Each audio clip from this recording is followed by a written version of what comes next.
सवितर्दुरितानि परासुव यद्भद्रं तन्न आसुव। ओम। सत्यार्थ प्रकाश स्वाध्याय कक्षा के अंदर आप सभी का स्वागत है। सभी को नमस्ते जी। पहला समुल्लास, इसमें ऋषि ने ईश्वर के नामों की व्याख्या की है और साथ साथ ईश्वर के गुण कर्म स्वभावों की भी चर्चा ऋषि साथ साथ करते जा रहे हैं कि ईश्वर के कौन कौन से गुण किन किन कारणों से हैं और उन्हीं गुणों के कारण से उन्हीं गुणों के आधार पर ईश्वर के नाम हैं। और ऋषि ने यहाँ पर जो नाम लिखे हैं अधिकतर वो नाम हैं जिनके नामों से संसार में अनेक प्रकार के देवी देवताएं चलते हैं, अर्थात लोग उनको देवता के रूप में मानते हैं। और यहाँ पर वेदों में वो नाम सारे के सारे ईश्वर के हैं। ये किस लिए ऐसा हो पाया कि लोगों ने जब ये मूर्तियां आदि जैनियों के प्रभाव से बनानी शुरू की थी तो ईश्वर के जो नाम वहां पर आते थे उन्हीं नामों से अनेक प्रकार की मूर्तियां बनाकर मंदिर बनाकर उनका पूजा पाठ आरंभ किया। तो ऋषि ने इसलिए उन्हीं नामों की चर्चा करते हुए यहाँ पर ईश्वर के नामों की और उनके गुण कर्म स्वभाव की यहाँ पर चर्चा की है। कल अंतिम में जो किया गया था परसों, वहां पर जो श्लोक वहां पर लिखा था उपनिषद का, उस ऋषि ने उसमें उसका अर्थ किया था और अंतिम में जो ओम शांति शांति, हाँ माइक बंद कर लीजिए।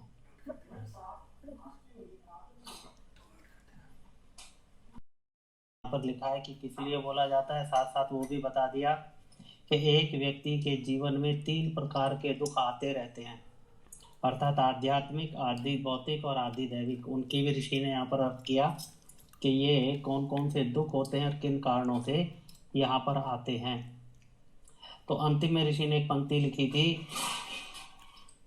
कि जिससे सब जीव धर्म का आचरण और अधर्म को छोड़ परमानंद को प्राप्त हो दुखों से पृथक रहें। अर्थात क्योंकि प्रत्येक जीवात्मा चाहती है कि मैं दुखों से दूर रहूं, अर्थात दुख प्राप्त ना हो। तो उसके लिए उसका कारण क्या दिया है, दुखों का कारण क्या है, कहते हैं अधर्म को छोड़ना। अगर अधर्म को छोड़ेंगे, धर्म का आचरण करेंगे, तभी दुखों से दूर रह सकते हैं। आगे यहाँ पर ऋषि ने एक मंत्र का एक पद दिया है, सूर्य आत्मा जगतस्थस्तु षष्ठः। इस यजुर्वेद के वचन से जो जगत नाम प्राणी चेतन और जंगम अर्थात चलते फिरते हैं,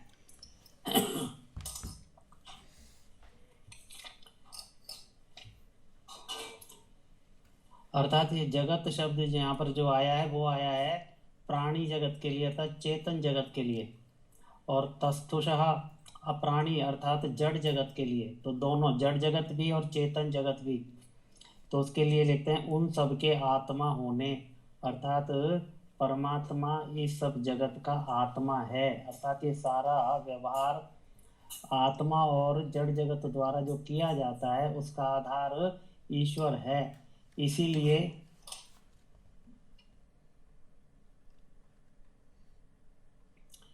और दूसरा लिखा स्व प्रकाश स्वरूप, अर्थात ईश्वर कैसा है, वह स्वयं से प्रकाशित है, उसको अपने प्रकाशित होने के लिए किसी की आवश्यकता नहीं होती। इसलिए परमेश्वर का नाम सूर्य है। अब यहाँ पर सूर्य शब्द से ईश्वर के नाम का ग्रहण किया है।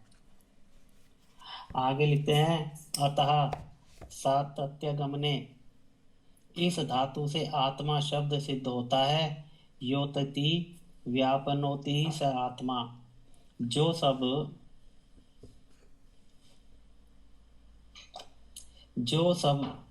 सब जीवादि जगत में निरंतर व्यापक हो रहा है। जीवादि जगत अर्थात जीव वाला अर्थात आत्मा भी, और आदि से क्या आएगा, जो जड़ जगत अर्थात परमात्मा सब में व्यापक है। और कैसे व्यापक है, निरंतर व्यापक है, अर्थात कभी भी ये संसार परमात्मा से अलग नहीं होता। तो जो सब जीवादि जगत में निरंतर व्यापक हो रहा है। और आगे दूसरी परिभाषा लिखी है, परश्चा सावात्मा च य आत्मभ्यो जीवेभ्यः सूक्ष्मेभ्यः परो अति सूक्ष्म स परमात्मा, जो सब जीव आदि से उत्कृष्ट, जीव प्रकृति तथा आकाश से भी अति सूक्ष्म और सब जीवों का अंतर्यामी आत्मा है। अर्थात यहाँ पे लिखा है जीव आदि से उत्कृष्ट। जीव आदि अर्थात जीव आदि का अर्थ होता है जड़ जगत और चेतन जगत, उन सब से उत्कृष्ट, उन सब में उत्तम, और जीव प्रकृति तथा आकाश से भी अति सूक्ष्म। तो यहाँ पर जीव और प्रकृति, क्योंकि ये दो पदार्थ परमात्मा के अतिरिक्त हैं, तो कहते हैं इनसे भी सूक्ष्म है। और तीसरा आकाश भी साथ में लिखा, अर्थात क्योंकि आकाश इस जड़ जगत में भी सूक्ष्म है, तो कहते हैं उससे भी अति सूक्ष्म है और सब जीवों का अंतर्यामी आत्मा है। अर्थात ये परमात्मा सब जीवों के अंदर व्यापक है, उसका अंतर्यामी है, इसी से ईश्वर का नाम परमात्मा है। आगे परमेश्वर का बताते हैं, सामर्थ्य वाले का नाम ईश्वर है। अर्थात जो सबसे ज़्यादा, जो सामर्थ्य वाला होता है, कोई भी व्यक्ति जो सामर्थ्यशाली है उसको ईश्वर कहा जाता है। उसके लिए आगे लिखते हैं, यह ईश्वरेषु समर्थेषु परमः श्रेष्ठः स परमेश्वरः। अब कहते हैं जो ईश्वरों अर्थात समर्थों में समर्थ, जिसके तुल्य कोई भी न हो, उसका नाम परमेश्वर है, अर्थात परम ईश्वर। तो कहते ईश्वरों, कहते जितने भी समर्थशाली लोग संसार में रहते हैं, उन सब से भी, अर्थात समर्थों में भी समर्थ, सबसे ज्यादा समर्थशाली सामर्थ्यशाली कहते ईश्वर होने के कारण उसका नाम परम ईश्वर है। आगे सविता की परिभाषा करते हैं, क्योंकि ईश्वर का नाम एक सविता भी है। लिखते हैं, पुण्य अभिशवे पुंग प्राणी गर्भ विमोचन। इन धातुओं से, यहाँ पर दो धातु दे रखी हैं, कहते हैं इन धातुओं से सविता शब्द सिद्ध होता है। अभिशव प्राणी गर्भ विमोचनम चोत्पादनम यश्चराचरम जगत सुनोति सूते वोत्पादयति स सविता परमेश्वरा, जो सब जगत की उत्पत्ति करता। यही अर्थ वहाँ पर लिया जाता है जब गायत्री मंत्र में सविता शब्द आता है, तो परमात्मा को उत्पत्ति करने वाला वहाँ पर लेते हैं। वही अर्थ यहाँ पर है, जो सब जगत की उत्पत्ति करता है, इसीलिए परमेश्वर का नाम सविता है। आगे यहाँ पर देव शब्द, क्योंकि ईश्वर के लिए देव भी आता है, उसके ऋषि ने विस्तृत चर्चा की है। यहाँ पर जो धातु लिए है दिवो, आगे उसका अर्थ किया है क्रीड़ा, विजिगीषा, व्यवहारा, द्योतिष, स्तुति, मोदमत, स्वप्न, कांति, गतिशु। कहते हैं इस धातु से देव शब्द सिद्ध होता है। तो एक एक शब्द अर्थात दिवो धातु के जो जितने भी यहाँ पर अर्थ लिखे हैं उनकी यहाँ पर चर्चा ऋषि ने की है। कहते हैं कि क्रीड़ा, अब उसको समझते चलेंगे ईश्वर में कौन कौन से गुण हैं। क्रीड़ा, जो शुद्ध जगत को क्रीड़ा कराने। शुद्ध जगत कौन सा? मूल प्रकृति, अर्थात सत्व रज और तम, ये मूल प्रकृति कहलाती है, ये शुद्ध जगत कहलाता है। कहते हैं इसको क्रीड़ा कराने, अर्थात इसको व्यवहार में लाने वाला। ये जो मूल प्रकृति है ये कैसी होती है? इसको अव्यक्त कहा जाता है। आगे ऋषि ने उसको कहा है कि ये अव्यक्त प्रकृति है और इसको जाना नहीं जा सकता। जैसे पीछे चर्चा थी कि ईश्वर कैसा है, कहते जानने के योग्य है, उसको जाना जा सकता है, प्राप्त करने के योग्य है, प्राप्त किया जा सकता है। परंतु जो मूल प्रकृति है इसको अव्यक्त कहते हैं, शुद्ध प्रकृति कहते हैं, और इसको जाना नहीं जा सकता। तो इसीलिए लिखा है कि ये शुद्ध जगत को क्रीड़ा कराने, विजिगीषा, धार्मिक को जिताने की इच्छा युक्त, अर्थात परमात्मा की हमेशा इच्छा रहती है कि धार्मिक लोग हैं, अर्थात धर्म का प्रचार संसार में रहे, लोग अधिक से अधिक धार्मिक बने। ये इच्छा किस प्रकार से होती है? कैसे पता लगता है कि परमात्मा की इच्छा इस तरह की है? अर्थात परमात्मा सभी अच्छे कार्य करने के लिए प्रेरणा देता है। अंतःकरण से प्रेरणा आती है, वहाँ पर उत्साह आदि की जो प्रेरणा है वो ईश्वर के द्वारा दी जाती है। तो अर्थात परमात्मा की हमेशा इच्छा होती है कि लोग धर्म के कार्य करें, और गलत कार्य करना अर्थात विपरीत कार्य करने वाले, दुष्ट कार्य करने वालों को भय शंका लज्जा, वो भी कहते हैं ईश्वर की तरफ से होती है। तो इसीलिए परमात्मा धार्मिकों को जिताने वाला है, उनको आगे बढ़ाने वाला है, उसकी इच्छा से युक्त है। सब चेष्टा के साधन उपसाधनों का दाता। सब चेष्टा अर्थात जितने भी कर्म, जितनी भी क्रियाएं की जाती हैं, उन क्रियाओं को किससे किया जाता है? देखो, आत्मा अपने आप में कोई क्रिया नहीं कर सकती। जब तक उसको कोई शरीर और साधन प्राप्त ना हो, तो ये शरीर भी क्रिया करने का साधन है, और अन्य भी, अर्थात जितने व्यवहार संसार में होते हैं, इसीलिए लिखा है साधन उपसाधन, साधनों उपसाधनों का दाता। तो कर्म करने के लिए जितने साधन दिए जाते हैं, वो सब परमात्मा के द्वारा दिए जाते हैं। इसीलिए यहाँ पर लिखा है, और आगे लिखा है स्वयं प्रकाश स्वरूप सबका प्रकाशक। अर्थात परमात्मा कैसा है? स्वयं प्रकाश स्वरूप है। अर्थात परमात्मा को प्रकाशित करने के लिए, उसको प्रसिद्ध करने के लिए, उसको जनाने के लिए किसी चीज की आवश्यकता नहीं। वो अपने आप में स्वयं प्रकाश स्वरूप है और सबको प्रकाश में लाने वाला। अर्थात जितना भी जगत, देवलोक आदि जगत में जो प्रकाश है, वो भी ईश्वर का है, और इस जड़ जगत को भी प्रकाश में लाने वाला, प्रकट करने वाला, कहते कौन है? ईश्वर है। इसीलिए स्वयं प्रकाश स्वरूप सबका प्रकाशक। फिर लिखा स्तुति ही, अर्थात प्रशंसा के योग्य। अर्थात स्तुति किसकी की जानी चाहिए? पहले भी लिखा था कि ईश्वर की ही उपासना, स्तुति और प्रार्थना करनी चाहिए। तो इसके लिए यहाँ पर लिखा है कि प्रशंसा के योग्य भी, और एक शब्द आया मोद, अर्थात आप आनंद स्वरूप और दूसरों को आनंद देने हारा, ये मोद शब्द का अर्थ है। और उसके बाद लिखते हैं मद। मद के लिखे हैं मदोन्नमतों को ताड़ने हारा, अर्थात जो मद के अंदर उन्मत्त हैं, अर्थात अहंकारी लोग हैं, उनको ताड़न करने वाला, उनको दंड देने वाला, वो भी ईश्वर है। और स्वप्न शब्द का अर्थ ऋषि ने किया है सबके शयनार्थ, रात्रि और प्रलय के करने हारा। अर्थात दो तरह का आत्मा शयन करता है। एक तो रात्रि में जो प्रतिदिन आती है, वो रात्रि को बनाने वाला भी ईश्वर, और प्रलय, ये प्रलय महा जो रात्रि आती है, वो भी ईश्वर के द्वारा। अर्थात इसके अंदर आत्मा की स्थिति क्या होती है? कहते हैं शयन होता है इसके अंदर। रात को ये कैसा हो जाता है? कहते हैं मूर्छित सा होता है। अर्थात उसमें आत्मा को किसी भी प्रकार का ज्ञान उस समय नहीं रहता। फिर लिखते हैं कांति, कामना के योग्य, अर्थात परमात्मा की कामना की जानी चाहिए। और गति ज्ञान स्वरूप है। अर्थात इतने दिव्य गुण होने के कारण, क्योंकि देव किसको कहा जाता है? दिव्य गुणों से युक्त को देव कहा जाता है। तो कहते हैं इतने गुण होने के कारण ये दिव्य गुण है, इसलिए परमेश्वर का नाम देव है। आगे अर्थ करते हैं अथवा यो दिव्यति क्रीडति स देवा, जो अपने स्वरूप में आनंद से आप ही क्रीड़ा करे, अर्थात किसी के सहाय के बिना क्रीड़ावत सहज स्वभाव से सब जगत को बनाता, वह सब क्रीड़ाओं का आधार है। यहाँ पर जगत के निर्माण की भी साथ साथ बता दी गई, और ईश्वर का गुण भी बताया कि ईश्वर जगत को कैसे बनाता है? बिना किसी के सहायता के। इसीलिए आगे आएगा सर्वशक्तिमान किस लिए ईश्वर को कहा जाता है? कि जितने भी कार्य वह करता है, अपने कार्यों में किसी की सहायता नहीं लेता, इसीलिए वो सर्वशक्तिमान कहा जाता है। और दूसरा यहाँ पर लिखा है कि वह जब जगत को बनाता है तो कैसे बनाता है?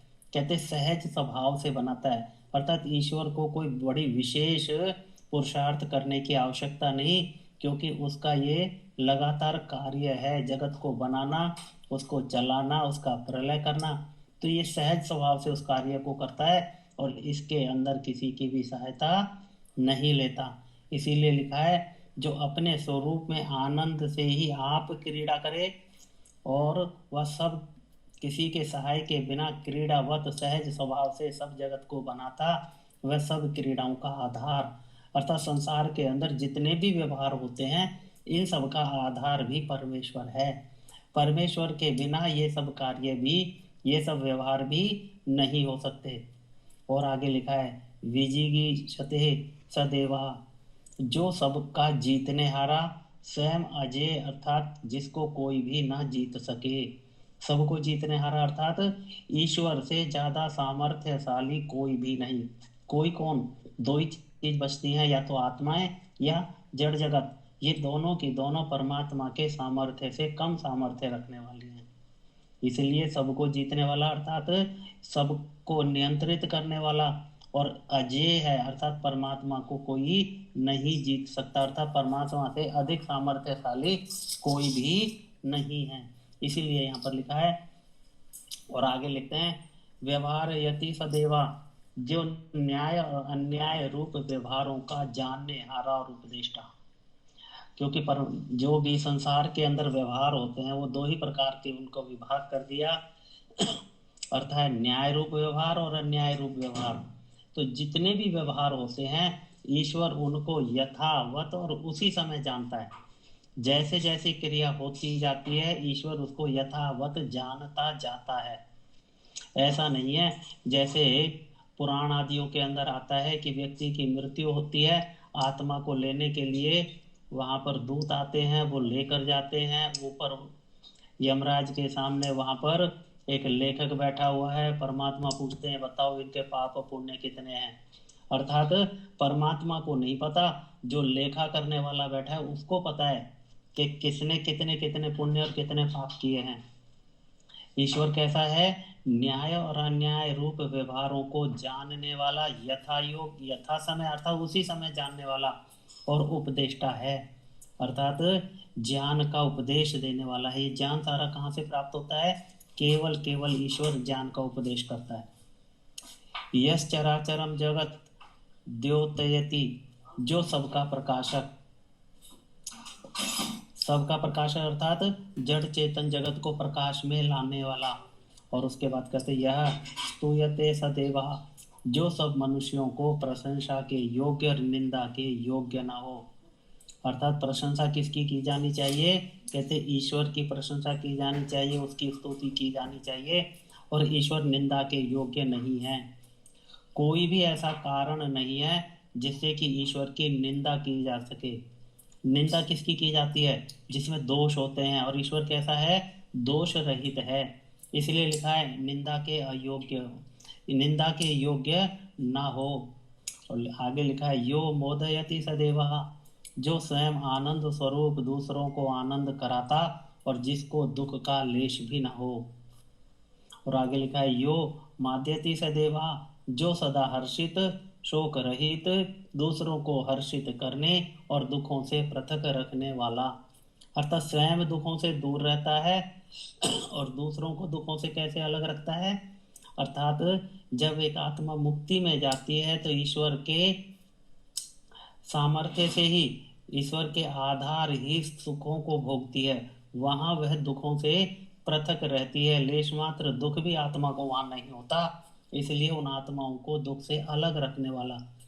यह स्वापयति सदेवा, यह सब देव के ऊपर भी दिए थे और उनका फिर अलग से यहाँ पर दिया है। यह स्वापयति सदेवा, जो प्रलय समय अव्यक्त में जीवों को सुलाता। ऊपर जो बात हम कर रहे थे कि प्रलय के अंदर सबके शयनार्थ रात्रि और प्रलय का करने हारा, प्रलय में भी आत्माएं सुप्त जैसी होती हैं, तो उसी को यहाँ पर लिखा है जो प्रलय समय अव्यक्त में। अव्यक्त क्या है, ये जो जड़ जगत है ये अव्यक्त हो जाता है, अर्थात यह व्यक्त नहीं रहता। और आत्माएं, आत्माओं को लिखा है सब जीवों को सुलाता, अर्थात ये सारी आत्माएं उस समय सुसुप्ति में रहती हैं, उनको कोई ज्ञान नहीं होता।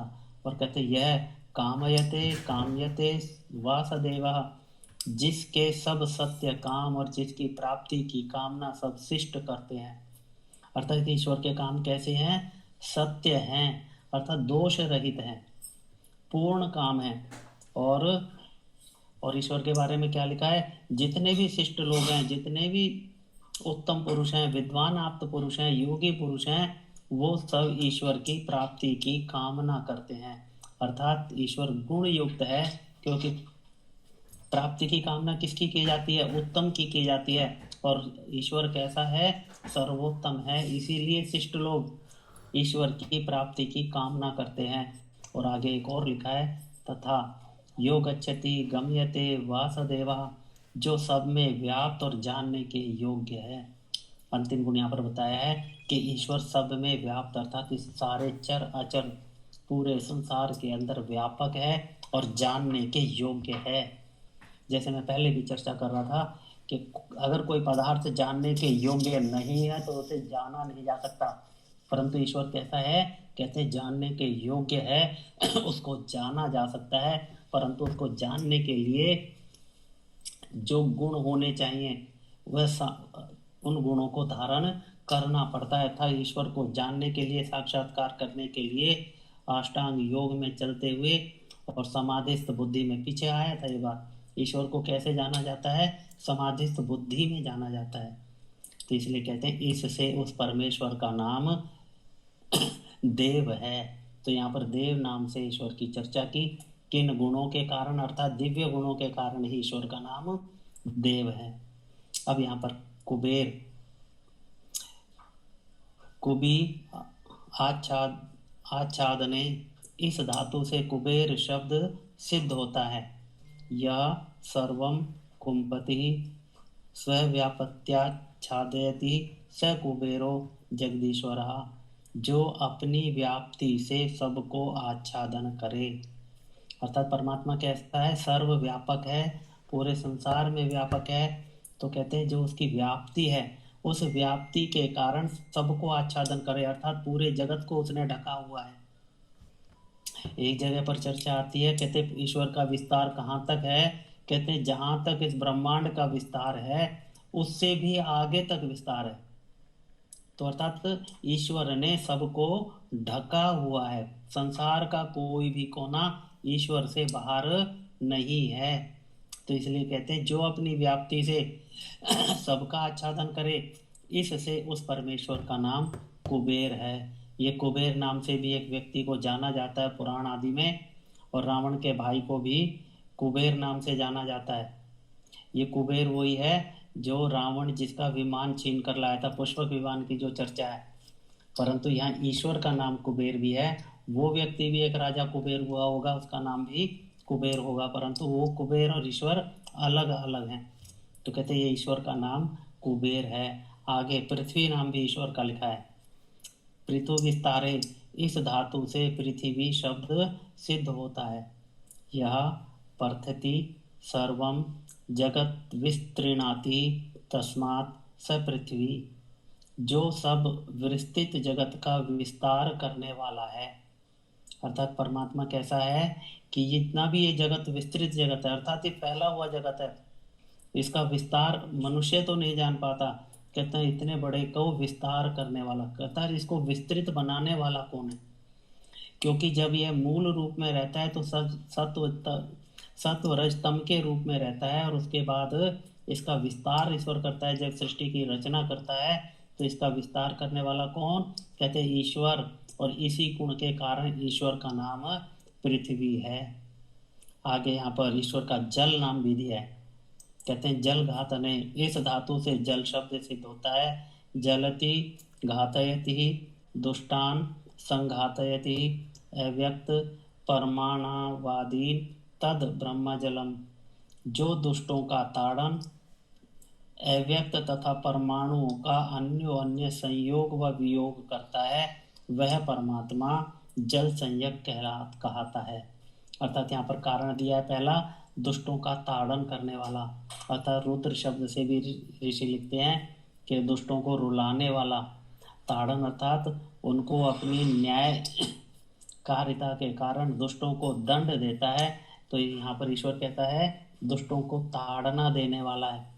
और दूसरा लिखा है अव्यक्त, अव्यक्त अर्थात सत्व रज और तम के रूप में जो प्रकृति है, अव्यक्त प्रकृति है उसका और परमाणुओं का, अर्थात अव्यक्त प्रकृति से पहले परमाणु बनते हैं, उसकी विधि ऋषि आगे बताएंगे कि किस किस तरीके से ये अव्यक्त से व्यक्त में प्रकृति बनती है।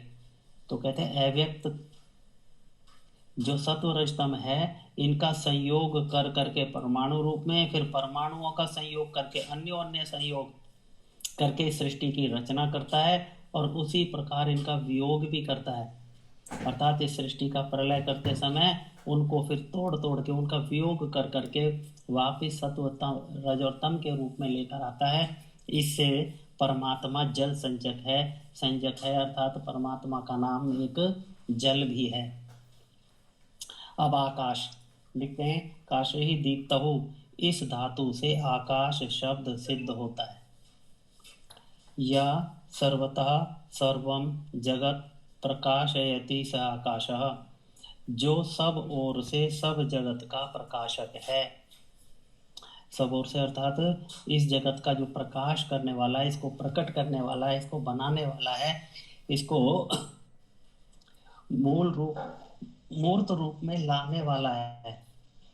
तो कहते हैं इसीलिए उस परमात्मा का नाम क्या है? आकाश है। तो यहाँ पर ऋषि ने अनेक नाम जो ऋषि ईश्वर के लिखे, उसके गुणों के आधार पर गुणों को यहाँ बताया गया।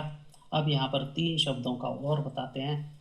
3 शब्द यहाँ पर हैं, अन्न, अन्नाद और अत्ता। उसके लिए यहाँ पर तैत्तिरीय उपनिषद का श्लोक दिया है।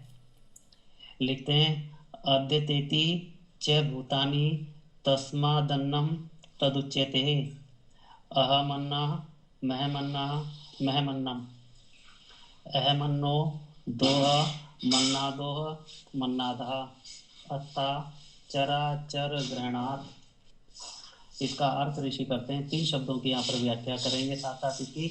कहते हैं जो सबको भीतर रखने, तो जो सबको भीतर रखने, उससे ईश्वर का नाम है अन्ना।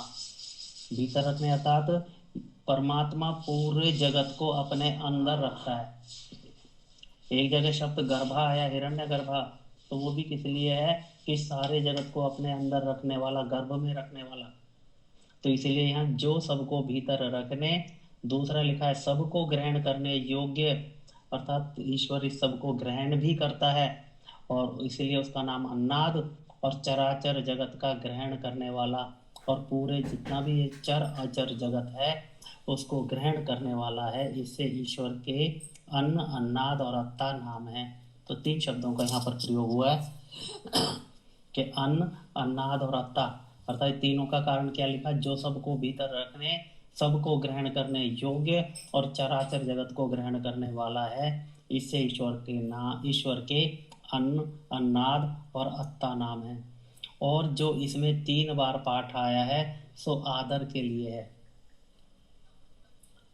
अर्थात 3 बार पाठ जो यहाँ पर लिखा है मन्नादो अन्नादा, इसके लिए। तो कहते बार बार ईश्वर का जो यहाँ पर नाम लिया गया, अन्न, अन्नाद और अत्ता, कहते हैं वहाँ पर उसके आदर के लिए है। तो इसीलिए अब यहाँ पर एक उदाहरण दिया है कि ये किस तरीके से तीनों शब्द ईश्वर के गुण में हैं। लिखते हैं कि जैसे गूलर के फल में कृमि उत्पन्न होके उसी में रहते और नष्ट हो जाते हैं। गूलर का एक फल होता है, आपने देखा होगा, अंजीर जैसा होता है, और यदि उसको तोड़ें तो उसके अंदर कुछ जीव रहते हैं, जैसे ही तोड़ते हैं तो मच्छर जैसे जीव वहाँ पर उड़ते हैं, उड़ के उसके अंदर से निकल जाते हैं। तो वो जीव क्या है? गूलर के अंदर ही पैदा होता है, उसी में रहता है और उसी में नष्ट हो जाता है। उसी उदाहरण को यहाँ पर लिया है। इसी प्रकार ये जो पूरा संसार है, यह जब उत्पन्न होता है तो ईश्वर से कहीं अलग नहीं होता। ऐसा नहीं होता कि ईश्वर कहीं अलग बैठा हुआ है और संसार को किसी अलग जगह पर बना दिया। ईश्वर अपने अंदर ही इसको बनाता है। और दूसरा रखा है, फिर वो उसी में संसार क्रियाएं करता है। जब तक ये संसार चलता है उसका पालन ईश्वर द्वारा किया जाता है, वो भी अपने अंदर ही है, और उसके बाद नष्ट हो जाता है, अर्थात प्रलय भी ईश्वर के अंदर ही रहता है।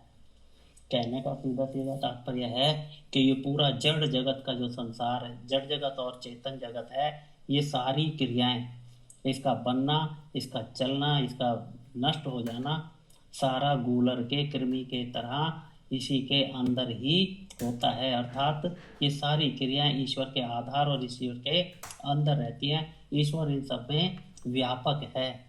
और कैसे व्यापक है? जैसे पीछे आया था कि ईश्वर ने इन सब पदार्थों को आच्छादन किया हुआ है, अर्थात इन सबको ढका हुआ है। अब यहाँ पर वसु शब्द का अर्थ लिखा है। ऋषि कहते हैं वस निवासे, इस धातु से वसु शब्द सिद्ध हुआ है। वसंती भूतानि यस्मिन् नत्वा यह सर्वेषु वसति सह वसु ईश्वरा, जिसमें सब आकाश आदि भूत बसते हैं और जो सब में वास कर रहा है। दोनों तरह लिखा है, अर्थात जिसमें सब आकाश आदि भूत, अर्थात जितने भी ये जड़ जगत है, जितना ये बना हुआ जगत है, कहते सारे का सारा कहाँ बसता है, कहते ईश्वर में, और ईश्वर सब में वास कर रहा है, अर्थात ये जगत ईश्वर में और ईश्वर इस जगत में है, इसलिए उस परमेश्वर का नाम वसु है। आगे लिखते हैं, रुधिर अश्रु विमोचने, इस धातु से निच और रक्त प्रत्यय होने से रुद्र शब्द सिद्ध होता है। यो रोद यत्य न्यायकारिणो जनांस रुद्रा, जो दुष्ट कर्म करने वालों को रुलाता, इससे परमेश्वर का नाम रुद्र है। अभी पीछे ताड़न की बात आ रही थी, मैं वहाँ रुद्र की बात कर रहा था। तो यहाँ पर क्या है, ईश्वर कैसा है, दुष्ट कर्म करने वालों को रुलाता।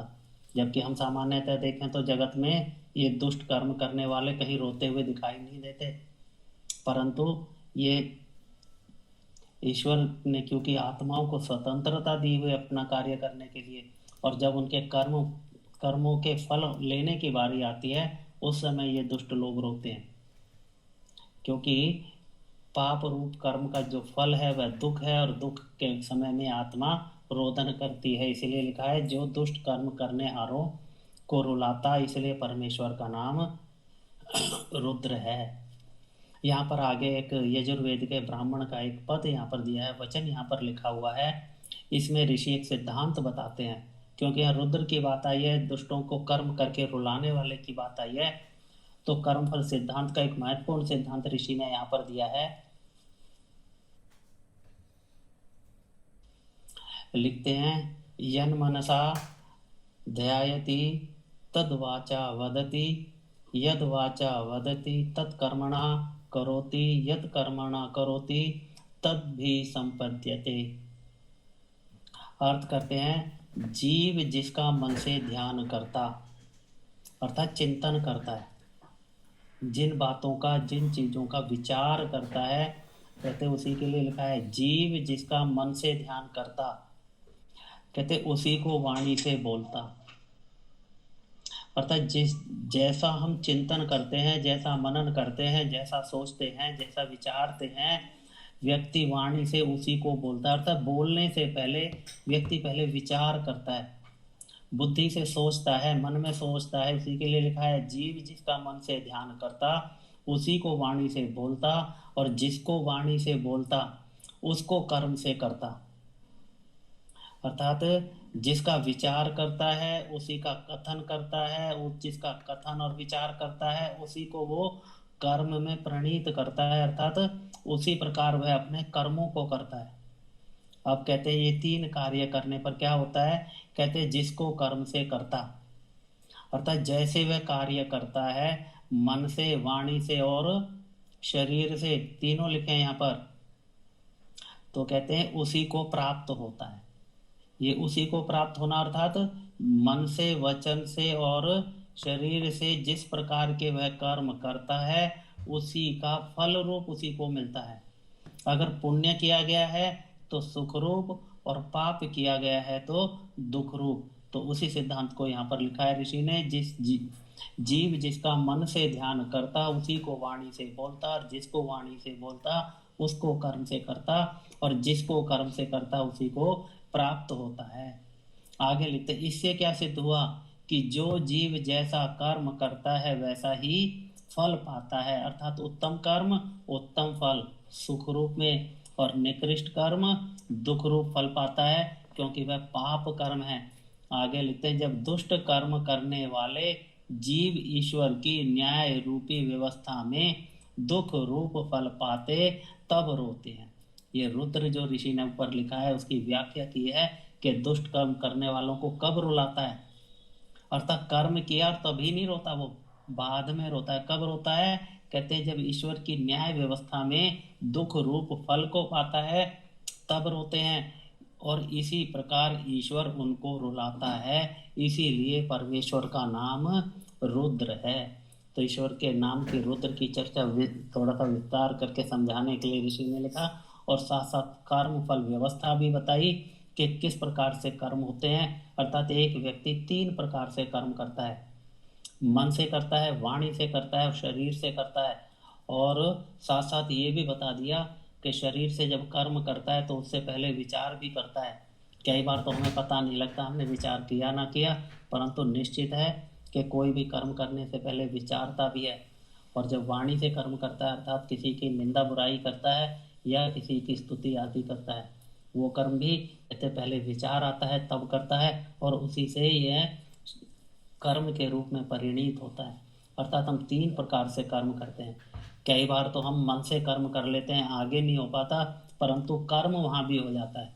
चाहे पुण्य हो या पाप, हम विचार करते हैं, निश्चय कर लेते हैं, कर्म करें ना करें, परंतु मानसिक कर्म हमारा वहाँ पर बन जाता है।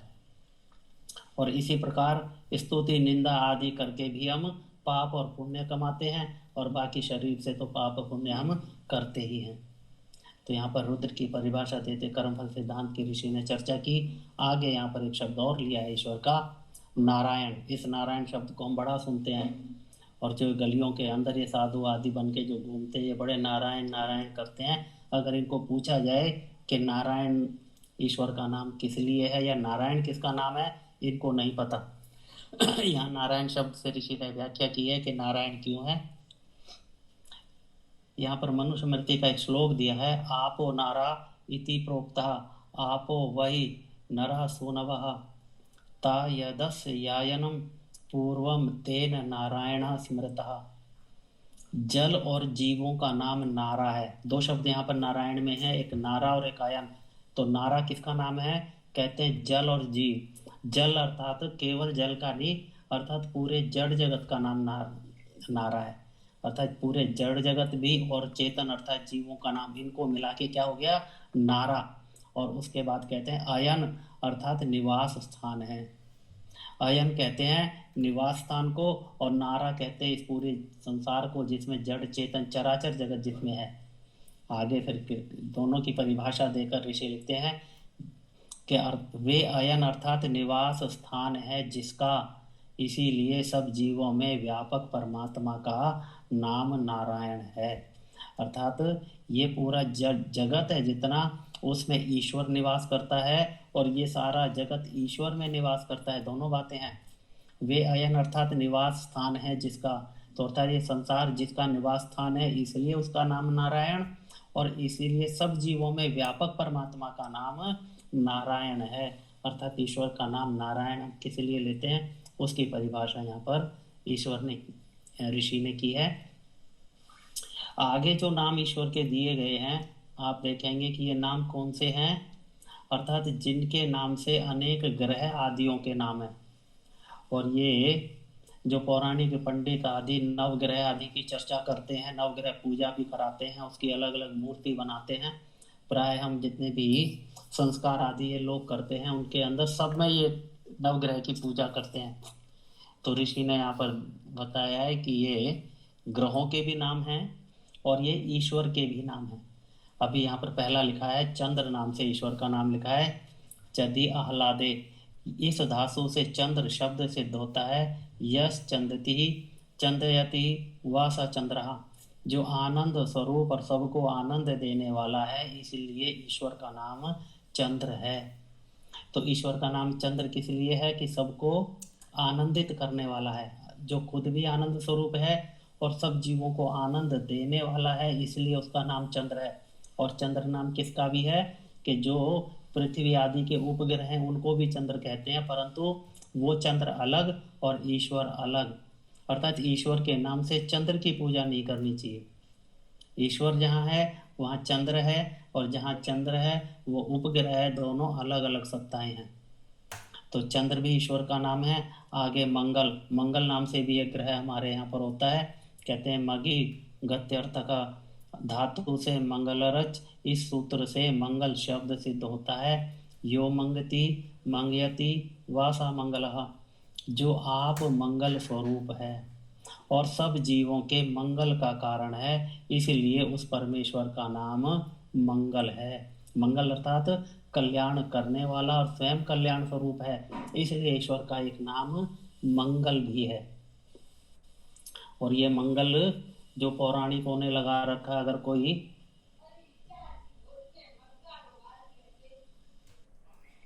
मंगल नक्षत्र में अगर कोई पैदा हो जाए तो उसका विवाह होना बड़ा मुश्किल हो जाता है। परंतु यहाँ क्या है ईश्वर का नाम मंगल है। 1 मिनट के लिए। आगे दूसरा एक और नाम दिया, ऊपर पहले चंद्र दिया। मैं अभी आपको जो बता रहा था कि यहाँ पर जितने भी ग्रह हैं उनके नाम से ईश्वर के भी नाम जाने जाते हैं। तो चंद्र हुआ, मंगल, अब बुध। बुध अवगमने, इस धातु से बुद्ध शब्द सिद्ध होता है। यो बुद्धयते बोधयते व सबुद्धा, जो स्वयं बोध स्वरूप, बोध स्वरूप अर्थात ज्ञान स्वरूप, अर्थात जिसको पूरे ज्ञान का बोध है, इसलिए लिखा है जो स्वयं बोध स्वरूप और सब जीवों के बोध का कारण। सब जीवों के बोध अर्थात ज्ञान का कारण। ज्ञान का कारण किस लिए लिखा है कि इस संसार में जितना भी ज्ञान है किसके द्वारा प्रदत्त है,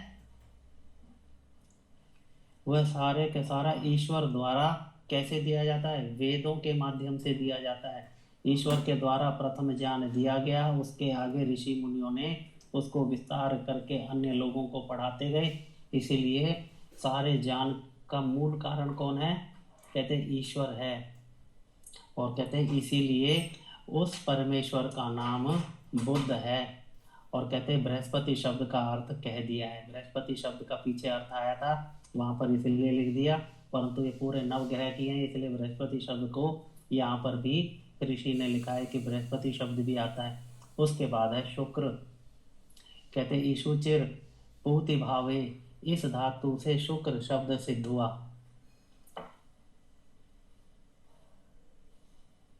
कहते यह सुचयति सोचयति वास शुक्र, जो अत्यंत पवित्र, जिसके संग से जीव भी पवित्र हो जाता है। अर्थात ईश्वर कैसा है, शुद्ध रूप है, और इसीलिए लिखा पवित्र है, अत्यंत पवित्र है। ईश्वर के स्वरूप के अंदर किसी भी तरह का कोई दोष नहीं है।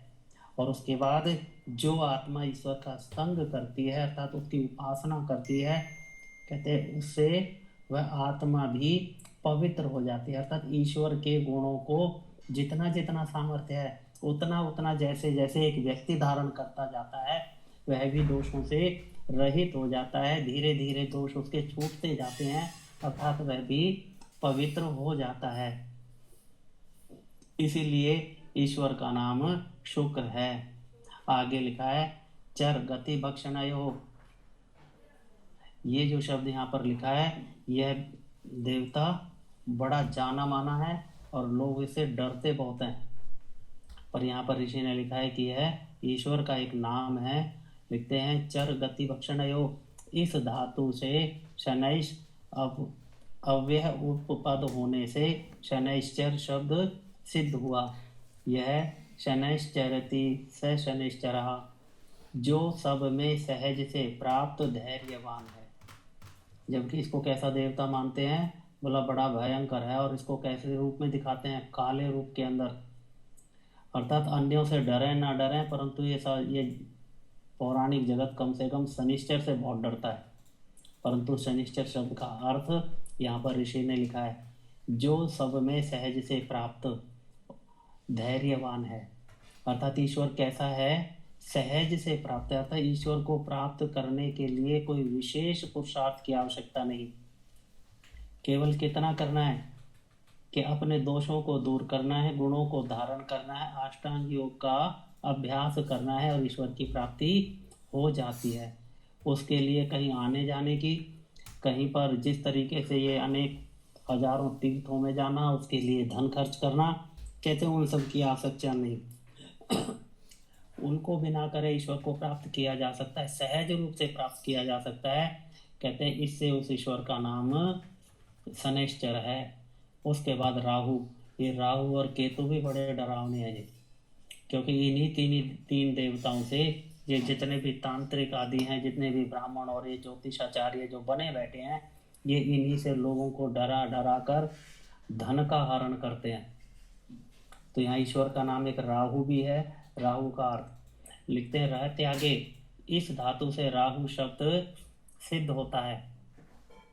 यो रहती परित्यजति दुष्टान राहयति त्याजयति स राहु ईश्वर, जो एकांत स्वरूप, एकांत स्वरूप अर्थात ईश्वर का जो स्वरूप है उसके अंदर कोई भी अन्य पदार्थ मिला हुआ नहीं है, अर्थात दो या दो से अधिक पदार्थों का संयोग उसके अंदर नहीं है, क्योंकि जिसके अंदर संयोग होता है उसके अंदर वियोग आवश्यक है, होगा ही होगा।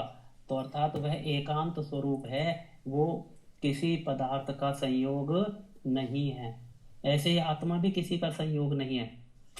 तो ईश्वर कहता है एकांत स्वरूप, जिसके स्वरूप में दूसरा पदार्थ संयुक्त नहीं।